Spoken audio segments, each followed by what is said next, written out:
wants to think about like death. Which is completely inevitable. So far, no one that we know of is immortal, but you are gonna die. Americans generally have an issue with death, and they would rather avoid talking about it. Death is seen as kind of a failure. So like my family, we don't talk about this at all. Like we're not very emotional.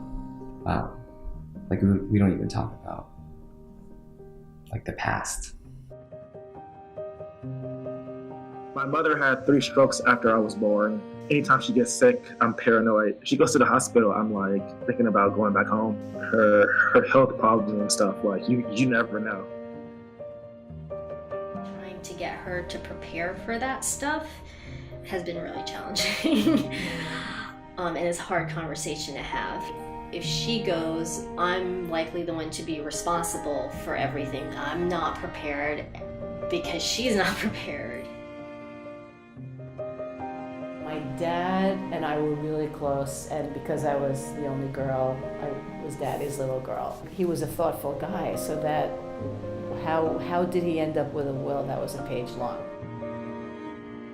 My mom became our responsibility, and she was not a burden in any way, but it was our life, you know. So then she was, you know, when she started dying, it was really, really hard. It was hard.